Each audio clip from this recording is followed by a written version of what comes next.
오늘 말씀 다 같이 함께 보겠습니다. 로마서 5장 1절 한 절의 말씀이 되겠습니다. 오늘의 말씀은 로마서 5장 1절 한 절의 말씀입니다.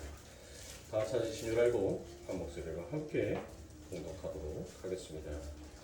그러므로 우리가 이름으로 의롭다 하심을 받았으니 우리 주 예수 그리스도로 말미암아 하나님과 화평을 누리자.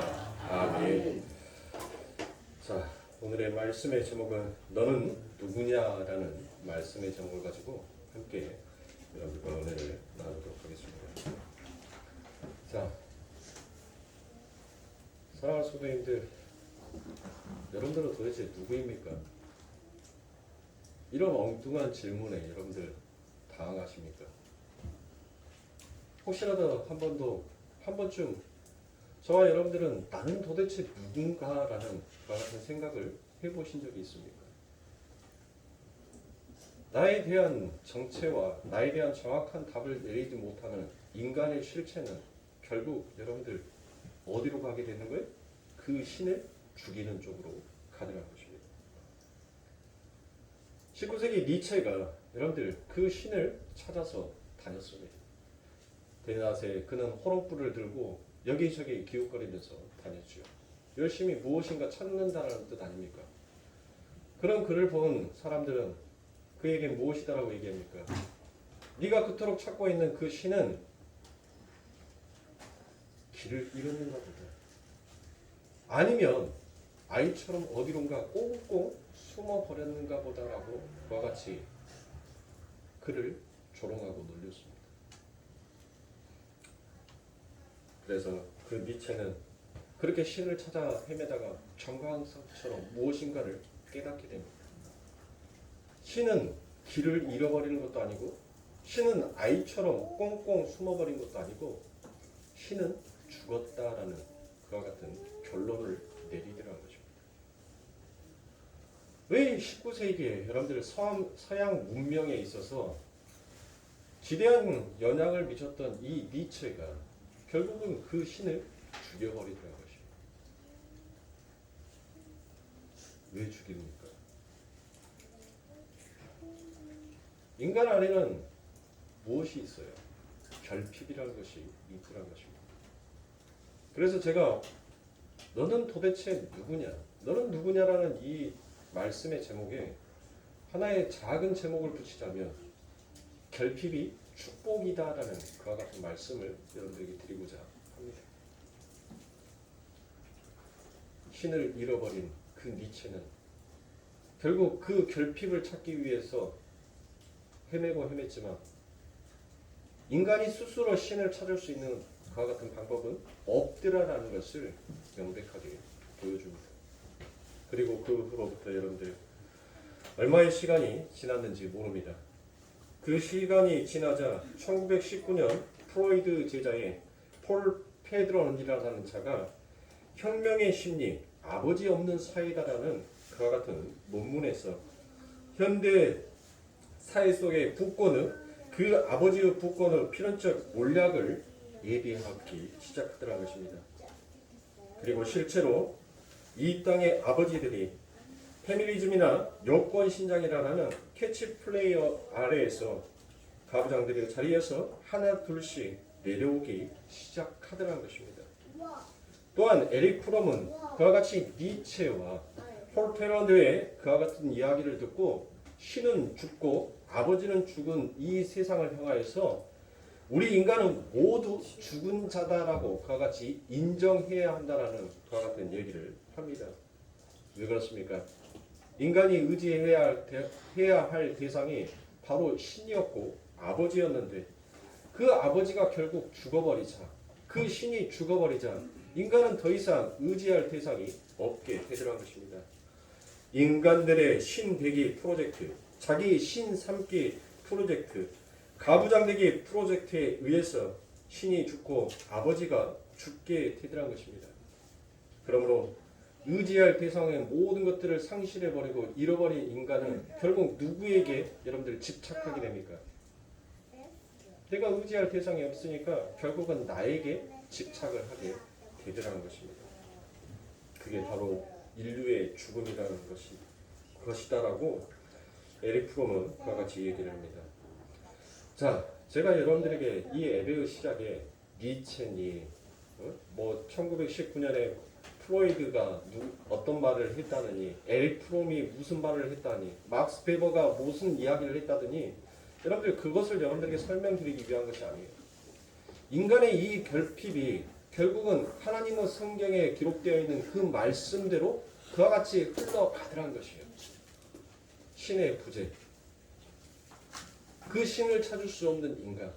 그러니까 어디에서도 자신들의 욕망과 끝없는 욕심을 채울 수 없는 인간의 실체는 결국 성경의 말씀대로 멸망으로 흘러가게 되더라는 것이에요. 너무나도 이런 역사 속의 흐름들을 보면 그 역사 속의 흐름들을 속에서 성경의 그 흐름과 같이 대조하여서 보니까 어쩌면 하나님의 말씀이 이렇게도 정확하게 흘러가는지에 대해서 오히려 그것을 알아갈 때마다 소름이 돋기 시작하더라는 것입니다. 에덴 동산에서 그 죄가 여러분들 무엇이었습니까? 에덴 동산의 죄를 여러분들 한마디로 하면 권위를 타고 넘어가는 것이었지 않습니까? 그렇죠? 그게 바로 역사에서 그대로 실현이 되고 있더라는 것입니다. 그 실현은 바로 신을 쫓아내고 아버지를 쫓아내는 것입니다. 여러분들이 한번 생각해 보시기 바랍니다. 그렇게 신을 잃고 아버지를 잃은 인간들의 본능적으로 모든 관심은 나라는 존재 안에서 집중하게 되더란 것이에요.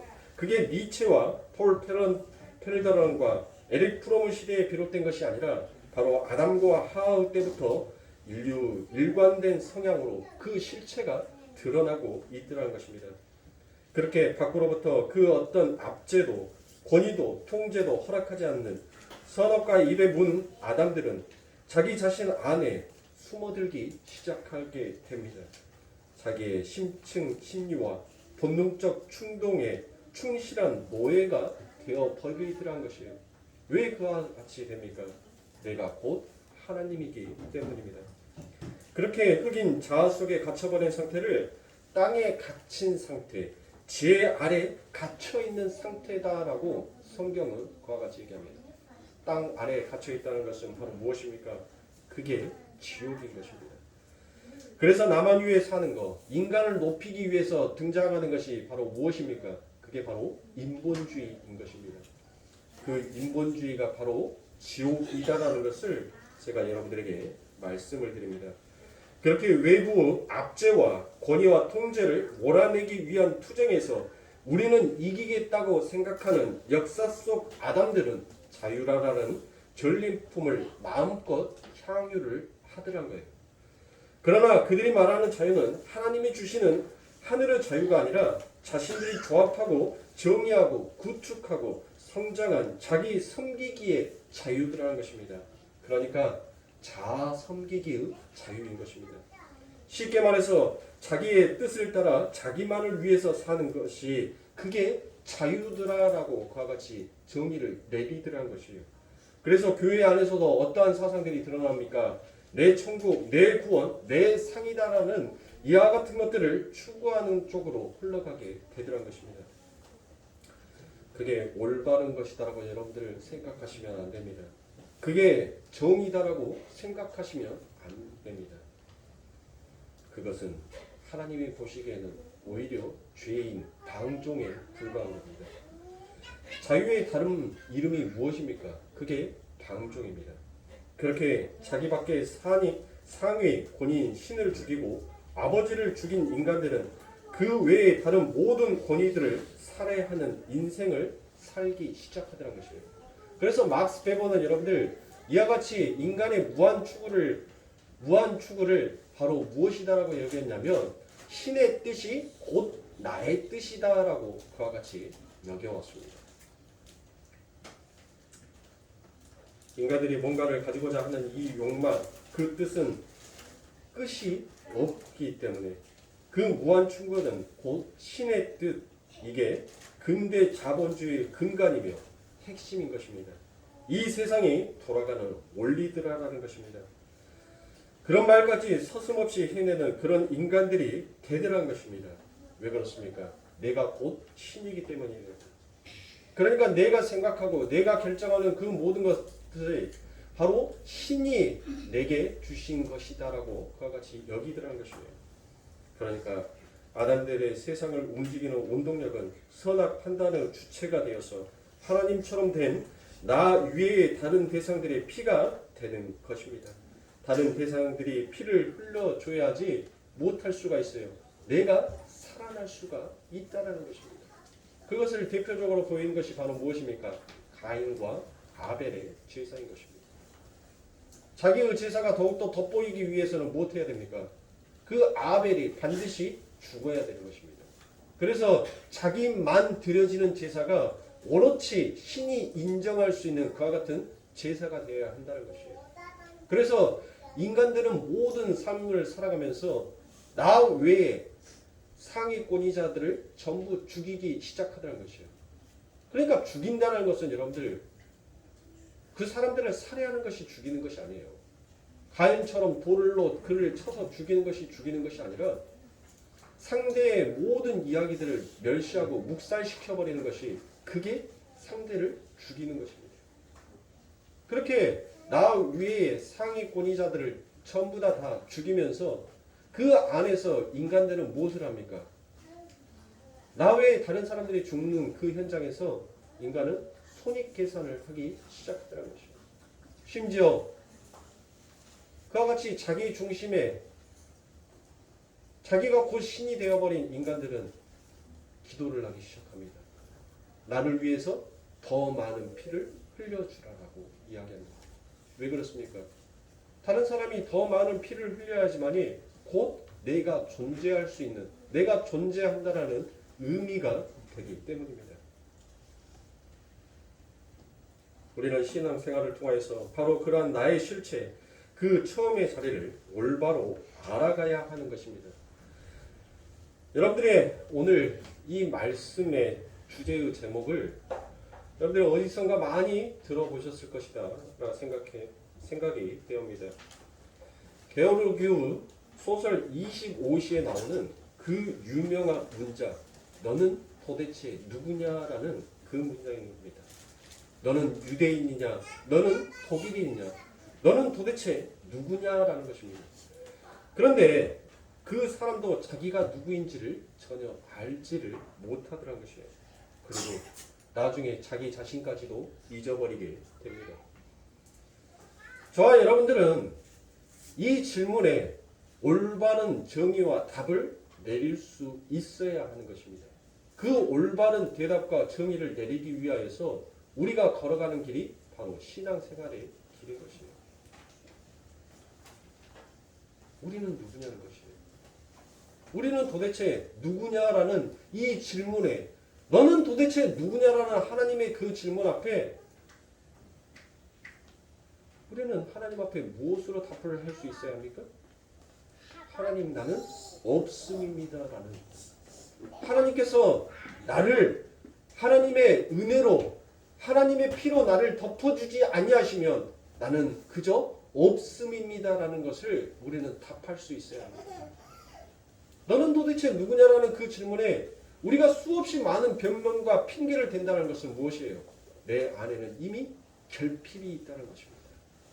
또한 그 말을 다른 말로 바꾸어서 말하면 나는 당신을 하나님으로 인정할 수가 없다라는 이야기도 되는 거예요.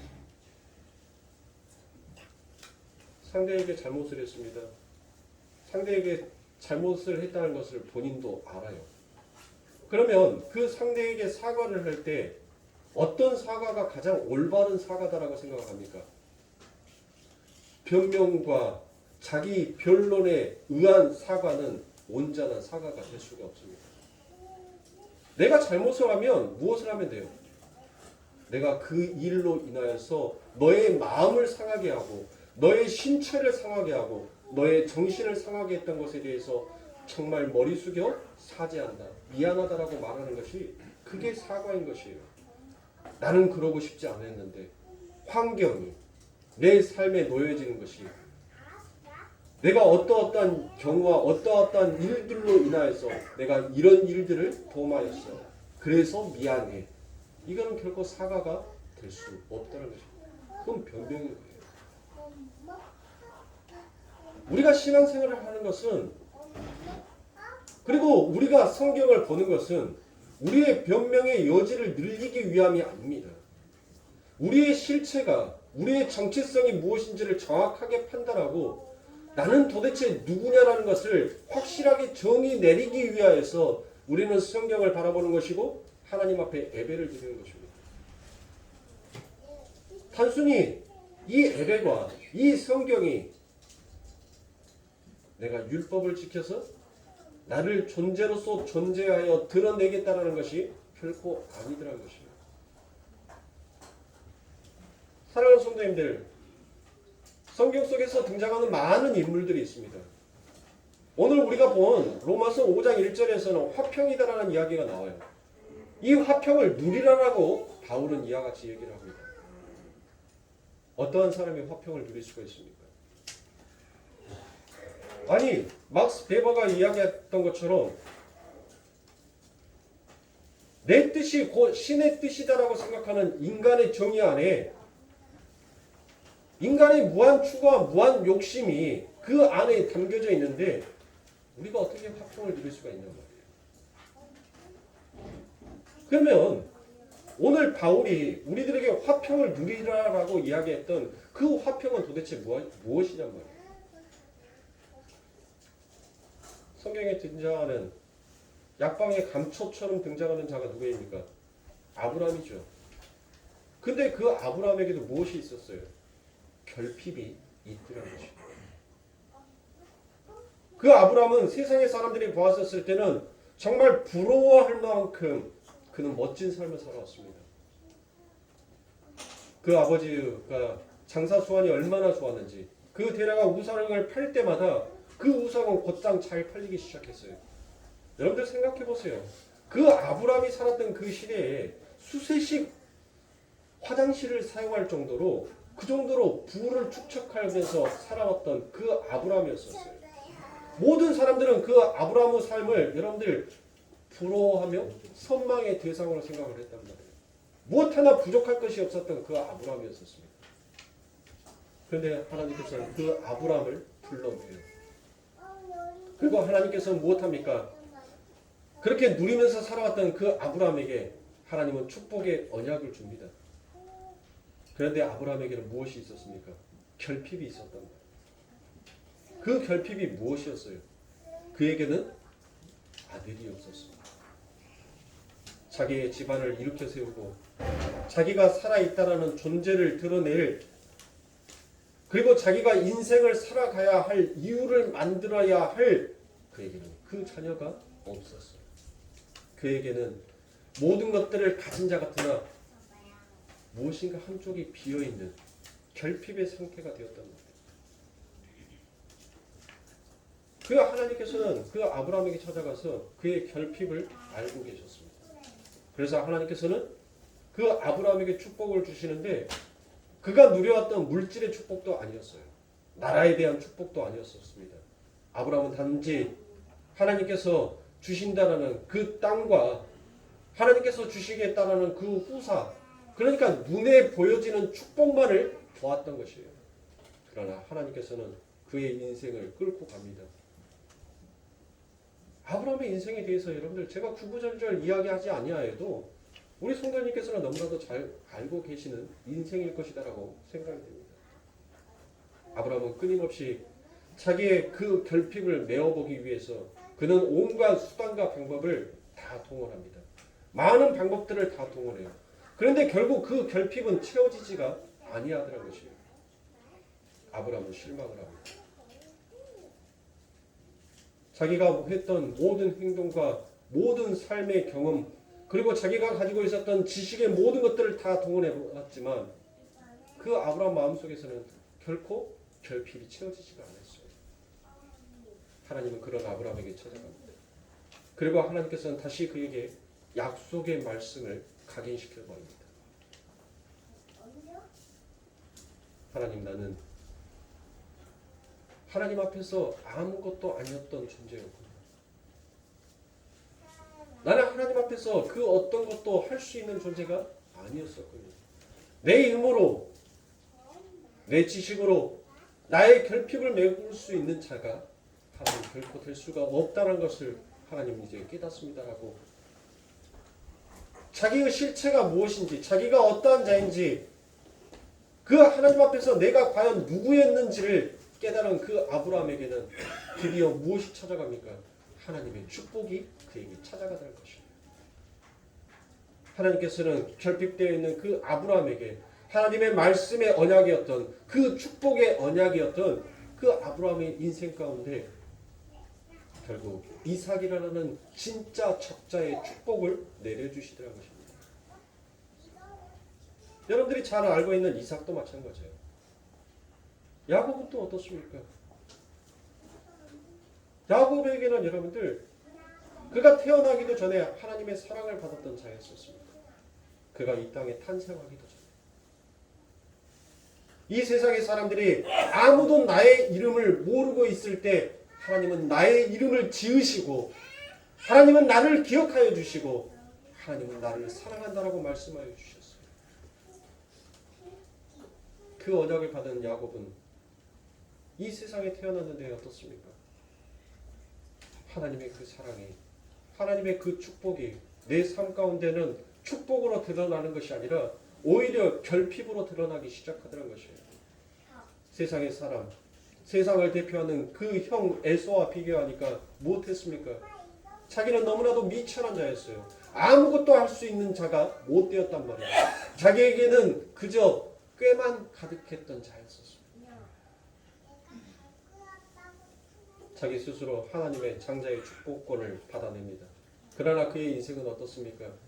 시간이 흘러가면 흘러갈수록 세상 사람들이 보는 것처럼, 세상에 마치 축복을 받은 것처럼 그와 같이 자기들의 삶 가운데, 그의 삶 가운데 점점 늘어나기 시작해요. 무한한 그 욕망의 뜻, 그 욕망의 추구가, 그 욕망을 향해서 달려가는 것이 마치 신이 허락하여 주신 축복이다라고 생각하며 야곱은 그렇게 정신없이 달려갑니다. 그런데 야곱에게는 채우지 못하는 결핍이라는 것이 있었습니다.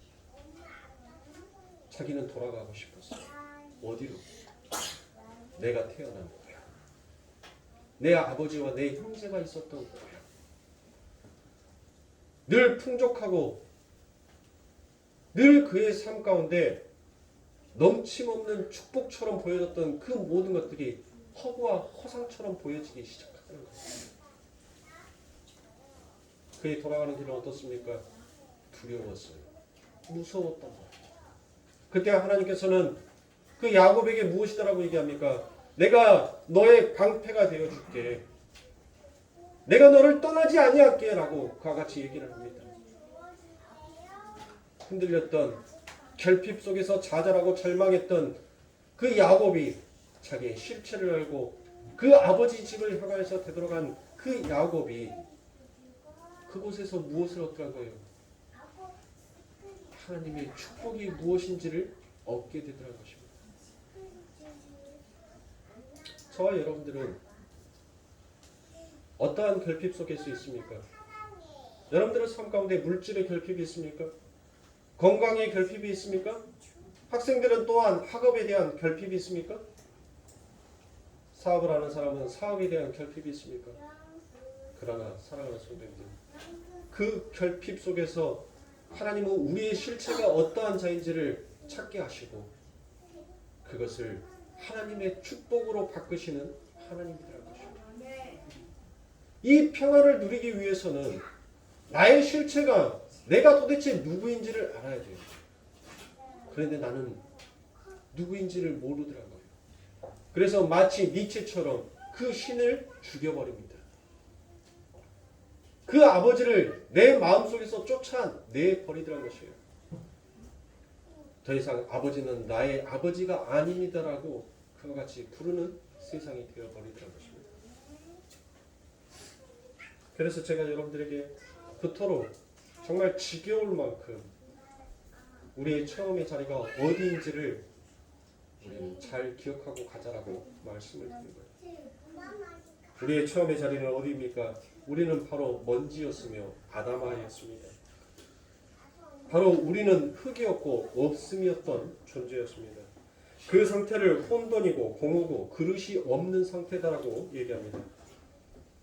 그 위에 하나님의 창조의 능력과 하나님의 신, 즉 생기 르와흐가 덮음의 은혜로 라파 이렇게 가입이 될 때 비로소 그 없음들의 존재가 있음으로 탄생을 하게 되더라는 것입니다. 이게 하나님의 백성들의 탄생의 원리이며 하나님 나라의 존재의 원리더라는 것이에요. 그런데 그 없음들이 원래 나 있음의 흉내를 내기 시작하는 그것을 무엇이다라고 얘기를 했어요? 그게 바로 죄다라고 얘기를 했죠. 죄는 하마르티아라고 제가 말씀을 드렸죠. 이 하마르티아의 뜻이 무엇이에요? 하마르티아의 뜻은 여러분들 양궁 선수들이 관역을 놓고 거기다 활을 쏘죠. 그래서 그 관역 안에 들어가야지만이 무엇이 생겨요? 점수가 생긴단 말이에요. 그런데 그 관역을 빗나가는 것을 바로 성경은 죄다라고 얘기를 하는 것입니다. 하나님은 우리의 권한까지도 계산하고 계시는 것입니다.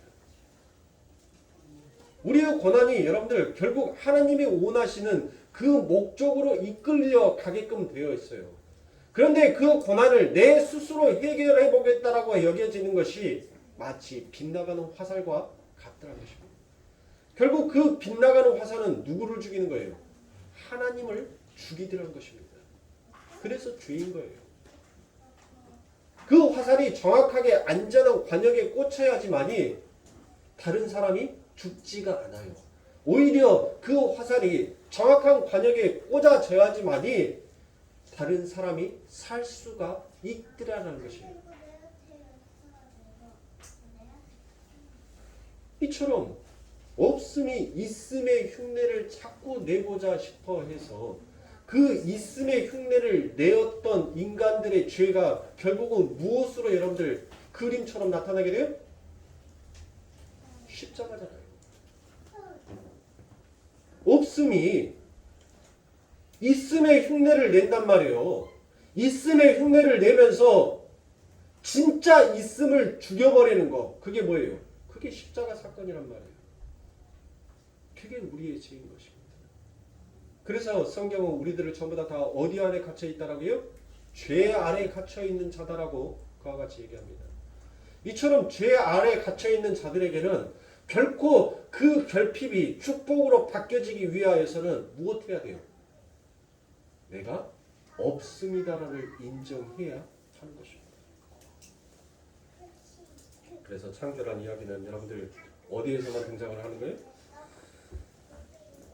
창조란 하나님을 하나님으로 인정했을 때만 거기에서 나오는 이야기가 창조인 것입니다. 이처럼 인간은 자기 섬기기를 위해서 내 상위권자인지 권자이신 그 창조주를 죽여버리고 살해해버리고 쫓아내버리는 그와 같은 일들을 하기 시작합니다. 그래서 4장 25절에서 내어줌이 되고라는 번역이 바로 그 파라 돛대에 바로 넘겨주다라는 의미의 파라 디도미의 수동태 이들한 것입니다. 그러니까 예수는 우리의 죄에 의해서 우리의 죄에 의해서 무엇이 된 거예요? 넘겨준 자가 된 것입니다. 그래서 사랑하는 성도님들 4장 25절을 한번 보도록 하겠습니다. 4장 25절에 예수는 우리 범죄를 위하여 내어줌이 되고 또한 우리를 의롭다 하심을 위하여 살아나셨느니라 라고 그와 같이 말씀이 기록이 되어 있지요. 자, 이 이야기를 우리 성도님들 잘 들으셔야 돼요. 사실 4장 24절까지에서는 그 설명들을 전부 다 완료했어요. 어떤 설명입니까? 너희들은 왜 결핍되어 있는 상태인지, 그래서 왜 하나님이 필요한 상태인지를 다 설명을 해서 완료해 놓은 상태단 말이에요. 그리고 25절에서는 총 정리를 하고 있습니다. 유대인들의 그 율례와 할례라는 그 행위를 갖고 아브라함이라는 인물을 예로 들어서 의인은 믿음으로 말미암아 사는 것이다라는 것을 설명한 사도 바울이 이 25절 마지막 절에 그 전체의 내용을 한 문장으로 요약을 하고 있더라는 것입니다. 그래서 이 구절을 정확하게 여러분들에게 번역하여 말씀을 드리면 우리의 죄가 예수를 넘겨줬고 우리의 의가 예수를 높이 들었다라고 되어 있습니다. 뭐라고요? 우리를 위해서 예수가 죽은 것이 아니에요. 우리를 위해서 예수가 넘겨진 것이 아니란 말이에요. 우리는 그렇게 알았잖아요. 우리를 위해서 내가 뭐냐고요? 나는 없음인데. 그러니까 이 사도 바울이 25절에서 정확한 명제를 남긴 거예요. 무엇입니까? 우리 범죄함이라는 말이 있죠. 결국 우리의 죄를 위하여 우리의 죄 때문에 누가 넘겨진 거예요? 예수가 넘겨진 거예요. 하나님이 그 예수를 십자가에 넘겨주사 파라디돔이 그 넘겨줌이 우리의 죄 때문에 넘겨진 거예요. 우리를 위해서가 아니란 말이에요. 우리 예수님께서 우리를 위해서 죽으시고 우리를 용서하기 위해서 여러분들을 사랑하셨어요? 우리는 다 그렇게 배워왔잖아요. 네? 그러면 제가 여러분들에게 묻겠습니다. 그리고 또 제 자신에게도 물어보겠습니다. 그러면 도대체 우리는 하나님 앞에서 우리는 무엇입니까? 너는 누굽니까? 대체 내가 하나님 앞에서 어떤 존재이기에 그 하나님의 아들이 죽으시고 또 나를 용서하기 위해서 살아나셔야 하냐고요. 이거에 대해서 정확한 논리와 정확한 설명을 할 수 없다면 여러분들 우리들은 성경을 다시 바라봐야 합니다. 우리 예수님은 단지 우리를 용서하시기 위하여서 살아나신 분이 아니에요. 우리를 위해서 죽으신 분이 아니란 말이에요. 이미 이 사도 바울은 이 4장 25절에서 기록되어 나온 것은 이미 묵시의 세계 속에서 완료되어 있는 그것을 가지고 여기에다가 끄집어다가 정확하게 기록을 하고 있는 것입니다. 그러니까 우리의 죄로 인하여서 예수가 죽음으로 인하여서 우리가 이제 무엇한 자가 되었어요? 우리는 이제 죄가 없어진 자가 되었잖아요. 죄가 없어진 자는 뭐한 자예요? 죄가 없는 자는 의로운 자다라고 하잖아요. 의인이다라고 하잖아요. 그 의인이 그렇게 의인이 된 자들이 예수를 뭐 하더란 거예요? 예수를 높이 올린다는 것은 예수를 뭐 한다는 거예요? 찬양한다는 뜻 아닙니까? 찬양한다는 뜻. 바로 그 이야기를 사도 바울이 이야기하고 있는 거예요. 자꾸 나의 결핍을 내 스스로 메어보겠다라고 했던 인간의 죄함과 인간의 추악함 때문에 누가 넘겨짐을 당한 거예요? 예수가 넘겨짐을 당한 거라고요. 그래서 그 예수가 우리의 뭐를? 결핍을 해결해 버리더란 거예요. 내 스스로 그 결핍을 해결하고자 싶어 했는데 결국 누가? 예수가 우리의 결핍을 해결을 하고 우리를 그 결핍 속에서 가득 찬 요한복음 2장에서 그 비어있는 항아리가 가득 차듯이 우리를 그렇게 가득 차게 만들어 버리니까 우리 안에 뭐가 터져 나오더란 거예요. 찬송이 터져 나오더란 거예요. 찬송이. 한번 봐보세요. 여러분들 안에 지금 결핍이 있는데 결핍이 있는데 한번 보시라고요. 결핍이 있는데 그 결핍이 채워졌어요. 에? 채워졌단 말이에요. 그러면 여러분들 뭐 하겠어요? 안 기쁘겠어요? 아니 기쁘단 말이에요. 이윤석이한테도 결핍이 있어요. 저한테도 여러분들 결핍이 있단 말이에요. 그런데 저한테 있는 그 결핍을 우리 하나님은 알아요 몰라요? 알아요. 알아. 그래서 그 하나님이 나의 결핍을 채워버려요. 그러면 나는 뭐 하는 거예요? 기쁘잖아요. 즐겁잖아요. 오히려 그 기쁨이 너무 기뻐서 무엇이 나오는 거예요? 눈물이 나오잖아요. 눈물이 나오면서 두 손 들어서 찬양이 나오지 않습니까? 즐거움이 나오잖아요. 기쁘면 여러분들 우리 할머니들 니나노만 틀어놓으면 뭐가 돼요? 어깨가 덩실덩실 올라가서 나중에 그 음악에 심취하면 뭐가 돼요? 어깨춤이 이제 자연스럽게 여러분들 이렇게 춤을 추잖아요. 뭐 하니까? 기쁘니까. 그 곡조가 기쁘니까. 응? 아무리 모르는 애기도, 음악이 뭔지 모르는 아이도 여러분들 그 깽가리 치는 소리, 풍악을 울리는 그 소리를 들으면 애기들도 여러분들 이렇게 춤을 춘다니까요. 애기들도 그 깽가리 소리에 그 신남에 그 즐거움에 애기들도 여러분들 춤출 줄 모르는 애기들도 최선을 다해서 이렇게 해서 춤을 춰요. 자기 딴에는. 바로 바울이 그것을 얘기한 거예요. 저와 여러분들의 삶 가운데 그 결핍을 축복으로 하나님께서 바꾸어 버리시더란 것입니다. 정말 사랑하는 성도님들, 저와 여러분들에게 이 예수가 과연 필요하십니까? 왜 필요하시는 거예요? 여러분들의 결핍을 결핍으로 메꾸기 위해서요? 그래서 여러분들이 예수를 믿는 겁니까? 아닙니다. 그 결핍 속에서 내가 왜 예수가 필요한지를 깨닫고 알기 위하여서 하나님께서는 우리들에게 이 역사의 그 한 중심에 십자가를 세워버리신 거예요. 그 십자가를 바라보면서 너희들은 무엇하라고? 너희들은 절대 너희 스스로 그 결핍을 메꿀 수 있는 자가 아니니까 그 하나님을, 그 예수를 바라보면서 너희의 결핍을 축복으로 바꿀 그 하나님을 찬송하고 찬양하라고 하나님은 이 역사 가운데 그 십자가를 세운 거란 말이에요. 단순히 그냥 기독교의 상징이 십자가고 천주교의 상징이 십자가여서 이 인생 가운데 십자가를 세운 것이 아니란 말입니다. 그것을 아셔야죠. 저와 여러분들에게 결핍은 과연 무엇입니까?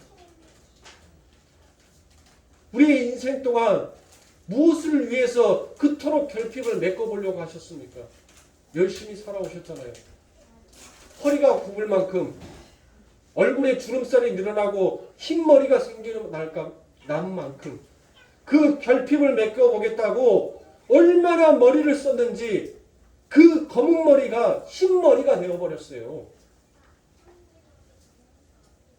내 스스로 생각하고 내 지식을 짜내서 나의 결핍을 충만으로 바꿔보겠다라고 달려왔던 인생의 그 발전과 번영과 성숙이 결국 나를 후퇴하는 자로, 나를 썩게 만들어버리는 자로, 나를 파괴하는 자로 그와 같이 만들어가고 있더라는 것입니다.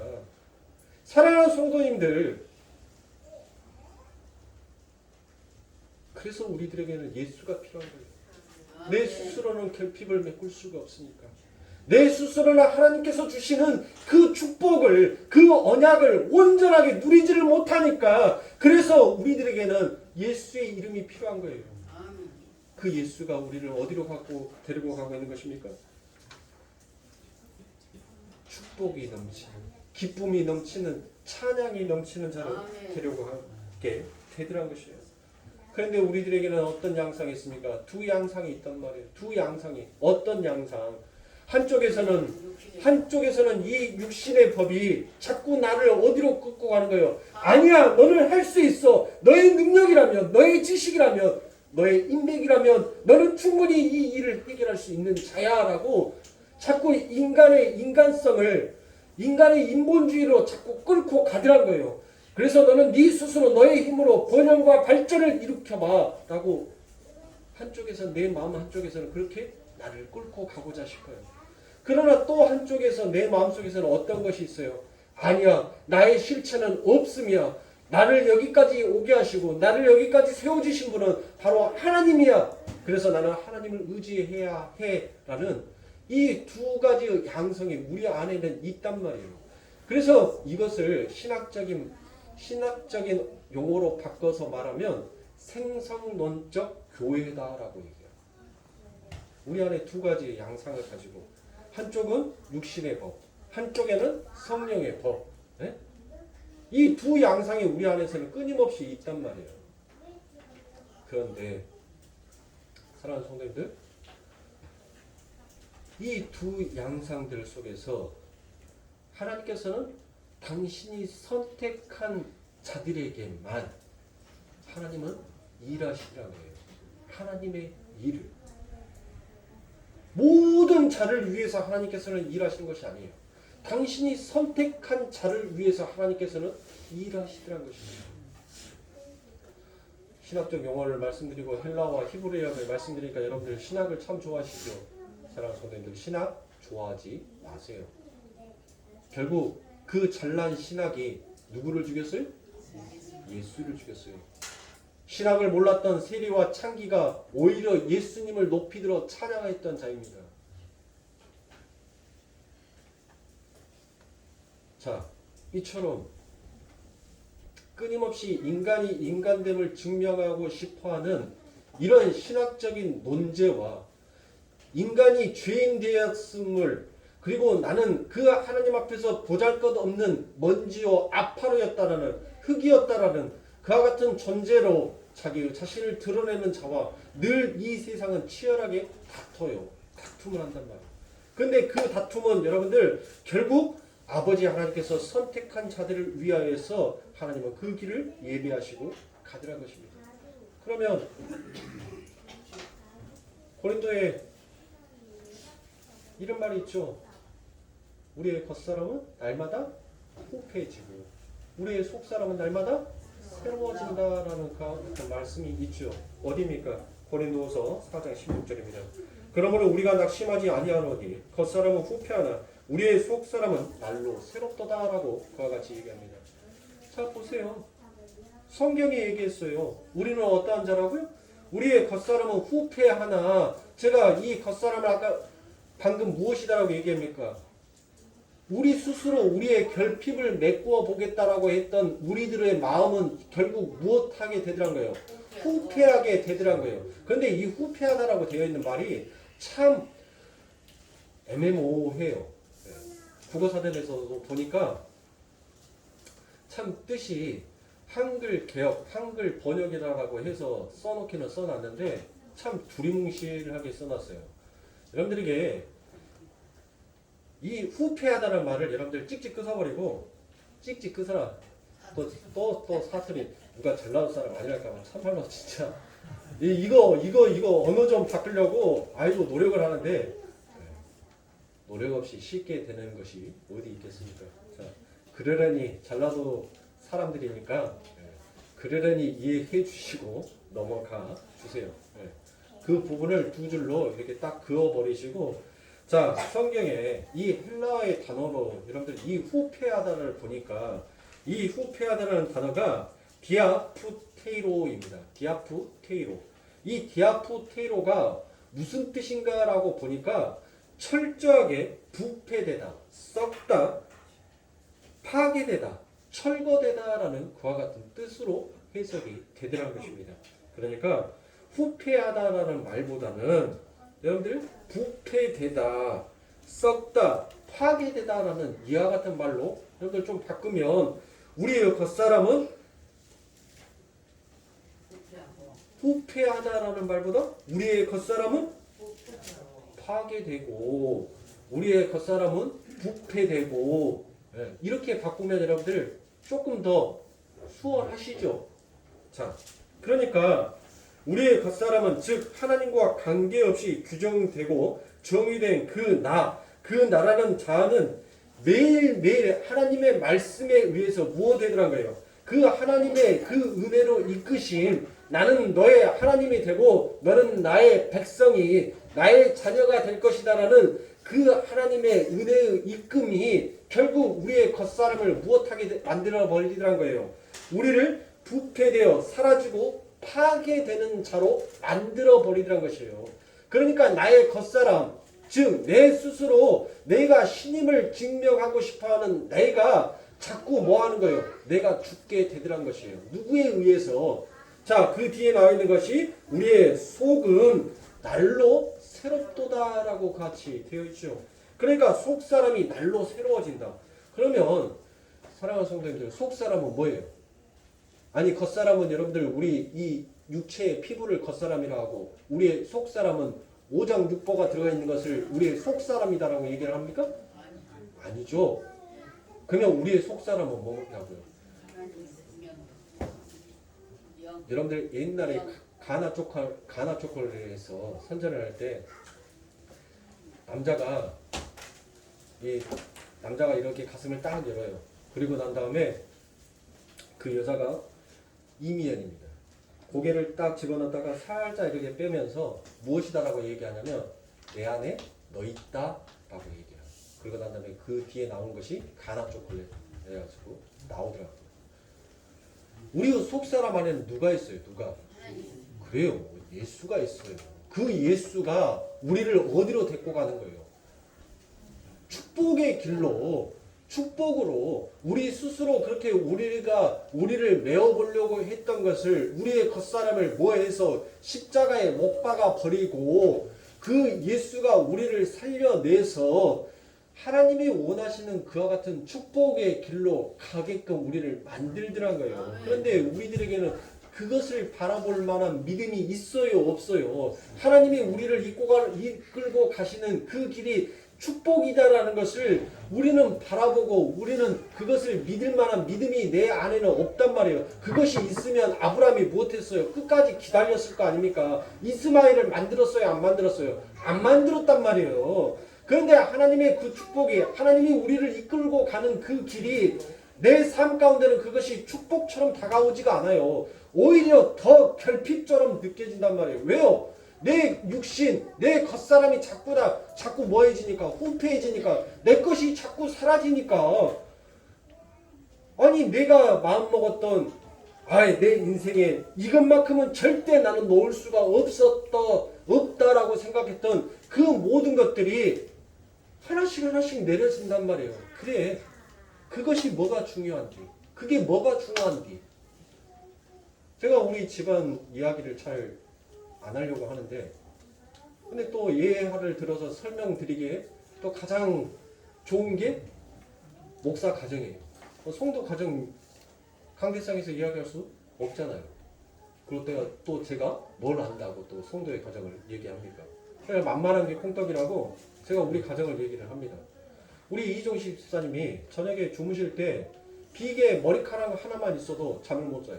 그래서 밤 12시여도 창문 한겨울이어도 소용없어요. 창문 앞뒤를 다 열어놓고 이불 다 털고 청소기 돌려서 하고 걸레로 닦고 이불 펴서 주무세요. 그런데 나이가 드시니까 그게 뭐가 중요한지 이불에 머리카락 떨어져 있든 베개에 머리카락이 묻든 어차피 자고 일어나면 또 떨어질 머리카락 그냥 자자.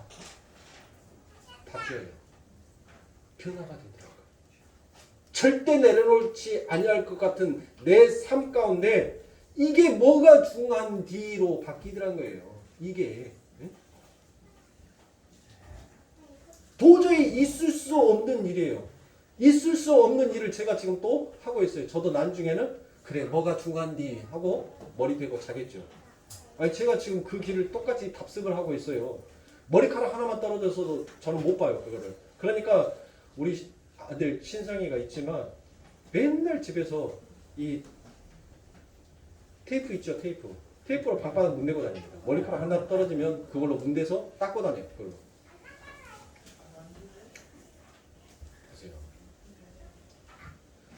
우리에게는 그 믿음이 없어요. 그 믿음이 없으니까 자꾸 흔들린단 말이에요.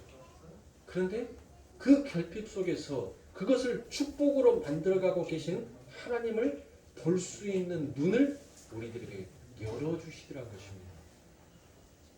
사랑하는 성도님들. 성도의 인생에 있어서 결핍은 결국 결핍이 아니라 축복으로 맺어지게 되는 것입니다. 하나님은 여러분들이 고통하고 신음하는 그 신음의 소리까지도 다 계산을 하고 계세요. 그리고 하나님께서는 그 고통 속에서 신음하는 소리를 하나님은 축복으로 응답하여 주시고 갚아주시는 하나님이십니다. 사랑하는 성도님들,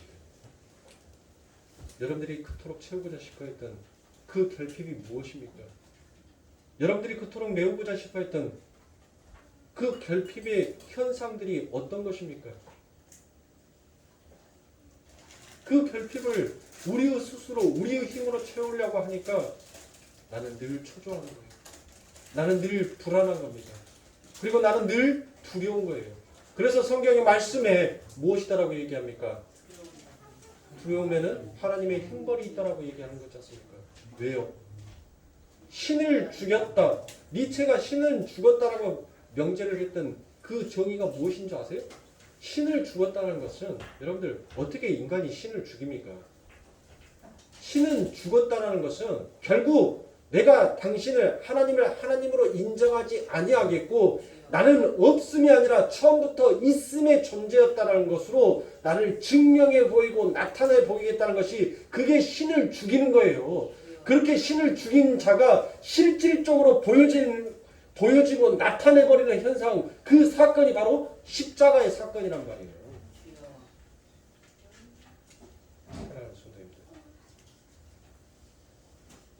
하나님을 믿으니 곧 나를 믿으라는 우리 주님의 그 지엄하신 명령을 우리는 믿고 따라야 하는 자입니다. 그리고 우리 하나님은 그것을 믿고 따라갈 수 있게끔 우리의 길을 예비하시고 열어주시는 하나님이십니다. 여러분들이 이 세상 가운데서 실패하고 좌절하고 낙심하고 낙망하는 것 같지만 여러분들 결코 실패한 자가 아니에요. 여러분들이 낙심하고 낙망하는 자가 아닙니다. 여러분들은 이 세상 가운데서 두려워하는 자가 아닙니다. 왜요? 우리 하나님께서 여러분들을 방패처럼 라프가 뭐라 했어요? 어미닭이 그 알을 품는 것처럼 그 병아리를 품는 것처럼 하나님께서는 하나님의 품 안에서 여러분들을 지금 훈련하고 여러분들을 다스리고 계시기 때문에 사랑하는 성도님들의 삶 가운데는 결코 그것이 결핍이 저주가 아니라 그 결핍 속에서 하나님이 하나님 되심을 드러내시는 축복의 길을 걸어가고 있다는 사실을 사랑하는 성도님들 잊지 마시기 바랍니다. 일주일 동안 여러분들의 결핍을 여러분들의 힘으로 메우려 하지 마시고 여러분들 안에 계신 그 예수를 믿고 그 예수가 우리를 이끌어 가시는 길을 묵묵히 여러분들 우리는 믿음으로써 가는 것이 그리고 예수가 가자라고 하는 그 길을 걸어가는 것이 그게 하나님을 인정하는 길입니다. 당신은 나의 하나님이 맞고 나는 당신의 백성 나는 당신의 자녀가 맞습니다라는 인정하고 고백하는 거예요. 우리 하나님께서는 우리들의 그것을 보시는 것입니다. 우리의 행위를 보시는 것이 아니라 네가 진짜로 나를 인정하고 나를 믿고 있는지 나를 정말 아버지로 네가 인정하고 있는지를 하나님은 우리들의 삶 가운데 묻고 계시는 것입니다. 저와 여러분들은 하나님을 하나님으로 인정하고 하나님을 나의 아버지로 인정하실 수 있는 그와 같은 복음의 길을 걸어가고 있다는 그 사실만으로도 우리는 이미 축복받은 자다라는 것을 잊지 마시고 늘 하나님의 축복 속에서 승리하시는 사랑하는 성도님들의 삶이 되시길 주님의 이름으로 축원합니다. 기도하겠습니다.